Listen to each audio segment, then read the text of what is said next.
everyone, I'm absolutely delighted to be able to join you to talk about reflective practice as an essential element of our students' learning. Darren asked me to share some of the materials that I've used to introduce students to reflective practice, to help them begin and sustain a reflective practice, and also to integrate it as a natural part of their learning. My goal with reflective practice is to help students to see it as an absolutely essential adjunct to understanding what they're learning, and perhaps more importantly what they're not learning, and to help them perhaps see some of the steps they need to take. Of course, the materials I'll be showing you relate to reflection at the university level, but the principles, I think, are adaptable to any level of education. One could replace the competencies that we use in the program where I work, for example, with the learning objectives or learning outcomes for a particular semester or a particular module of a curriculum, and so on. I'm going to start first of all by talking about how I introduce students to reflective practice and its purpose. I want to start off with my basic background handout.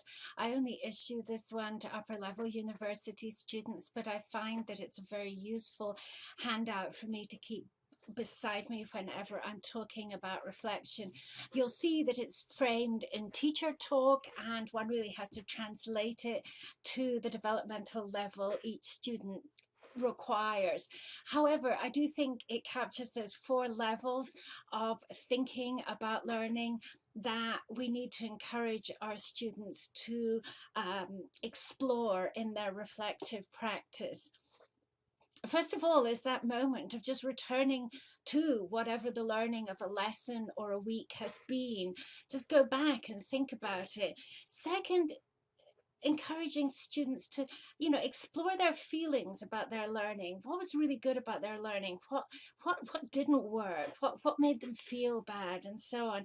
These are just good ways to get feelings out in the open and out of the way, so that students can then move into the next stage, stage 3, where really this is where they make sense of and integrate the learning that they've just experienced.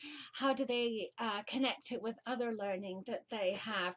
How do they make it make sense with learning that they've already done, ideas that they've already picked up? What common sense tells them?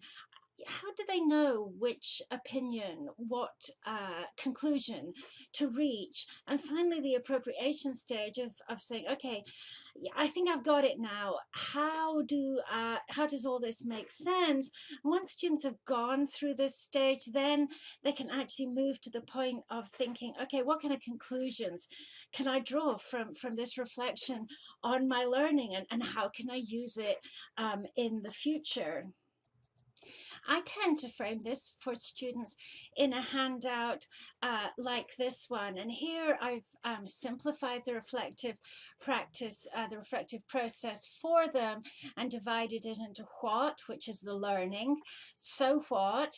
Okay, what does that learning mean? Where does it take me? How does it fit with my existing learning? And then now what? Okay, I've gone through this process. How will I use what I've learned? Again, this is developmentally focused to upper level students, but I do think it's very important to scaffold students' thinking at a developmentally appropriate level. Younger students will need lots of help here, and the questions will probably need to be much simpler, and there may be a little more hand-holding. Everybody goes through the worksheet as a class. Students maybe work through it as groups or pairs before students are ready to explore it individually. But I think making a kind of a matrix with lots of prompts for students like this, questions to get them thinking, can be really helpful. I work in a competency-based program. As you can see across the top of the screen, there are 8 competencies around which students assess their learning. One could, for example, use learning objectives, learning outcomes across the top of this matrix. But I created this form in order to help students think about how they can assess their own learning. For example, and I have 5 prompts, I beg your pardon, down the left-hand side, and then I have the competencies across the top. And here I ask students to, for each competency, which is, as I say, our framework for self-assessment, I ask them, what have they created that has shown their growth? What have others, like teachers or peers, created? What are you struggling with in your work and learning in each competency? What are your aha moments in your learning and your work? What have you accomplished in your learning this week, this module, this term, this semester? And what are your goals for the future? And what I do with this particular sheet is I ask students to fill it in at the beginning of each learning community, which I teach, and then I ask them when we reach the end of the semester to once more fill it in. I then give them back the one that they did at the beginning of the semester, and they themselves then reflect on where they started and where they ended, and then they revise their goals for the following semester. I used to supplement that activity with another set of sheets, one for each competency, where I asked students to keep filling in as the semester continued what they were creating, what were they struggling with, what were their aha moments, and so on. And students just seem to crumble under the weight of this constant process of self-assessment in this particular form. But I do make a sheet for each individual competency, which I issue to students, and then I ask them to fill it in for the competency in that particular semester where they feel that they're struggling most. And this could be very helpful for students, for example, who may be just struggling with one aspect of their learning, one aspect, one objective for the particular module or class, one particular learning outcome for the course as a whole. And managing to keep note on one seems to work reasonably well. You've probably noticed that some of the dates on the documents which I've been showing you are rather old.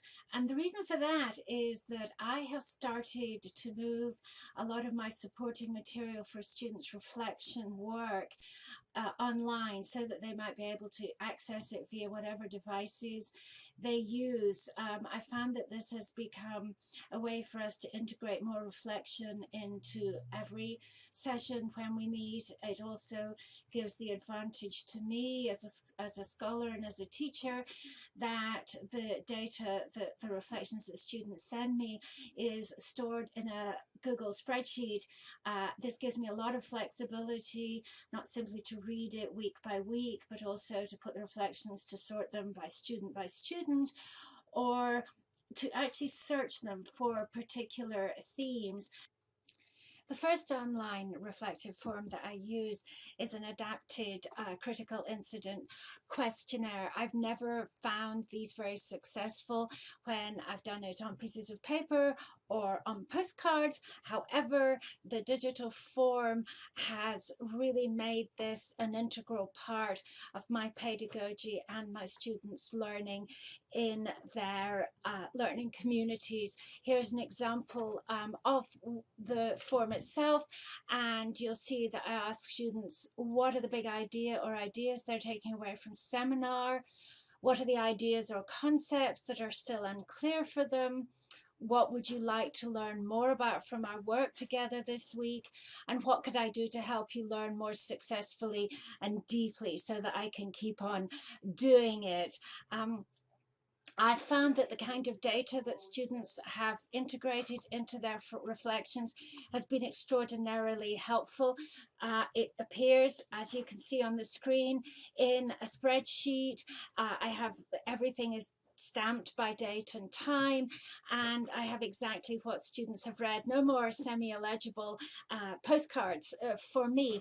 This allows me, for example, to see what concepts are unclear. Students have talked about effectiveness of digital activism, the moments that they need to choose to include in a video, for example, and so on. So I have all this material from the students' reflections that I can use to start just-in-time teaching at the beginning of the next class session. The other point I want to make is that I've often gained much richer reflections on these critical incident questionnaires when they're administered digitally at the end of a seminar.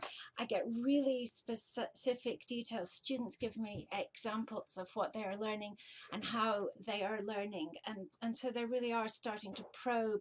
A second form that I've been using is just simply an electronic version of that earlier competencies in action form that I showed you. The critical incident questionnaire is anonymous because I want students to feel free to be honest. Competencies in action, I do ask for individuals' names so that I can provide regular feedback on the level and depth of their reflection, and also point out to them areas where they are excelling, for example, and they're simply not noticing it, or point out to them gaps that they are not really filling. At least 3 New Century College competencies in our learning community thus far. And again, I administer this every week to the students. Again, the reflections I've been gaining have been very rich. We have communication, critical thinking, group collaboration, aesthetic awareness, digital literacy, group collaboration again, global understanding, digital literacy. The students really are thinking about multiple competencies in this learning community. There are 2 advantages, as I mentioned, of this.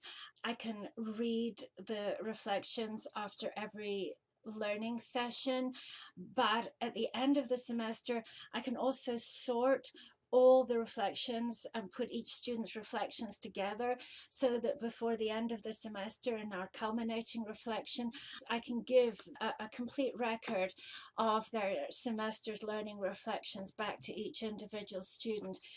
I just want to close with what I see are 2 critically important points.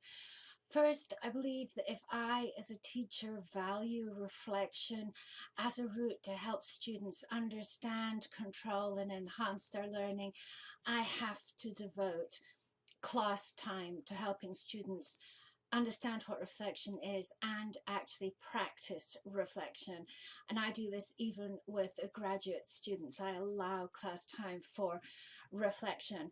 And one of the advantages I can report of using the digital forms is that now people in my learning communities, actually, as we're getting towards the time when we usually do our reflections, I start to see people getting out their mobile phones and starting to follow the link for this week to find the form. And I find that very encouraging. It seems to me to be building a habit of reflection that working with paper or notebooks never really has in the past.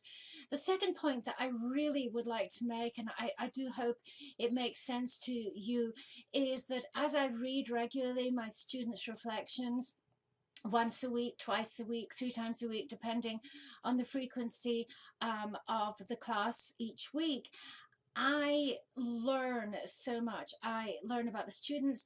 I'm able to help them with their learning, but I'm also learning about myself and how I'm teaching and what is enhancing and is not enhancing my students' learning. And so what I'd really think we need to aim for is a cycle of reflection where students' reflection informs the reflections and the pedagogy of the teacher. That is reflected in lessons, programs, activities on which students then reflect, and then the cycle carries on. I do hope that you don't feel that what I have presented here, very short though it is, it probably has tried your patience a little, is prescriptive. That's not my intention at all. What I really want to do is trigger your own immense creativity and inspire you to create new ways of helping students reflect, which in return I hope will you will communicate with us so that we may learn from them. Many thanks.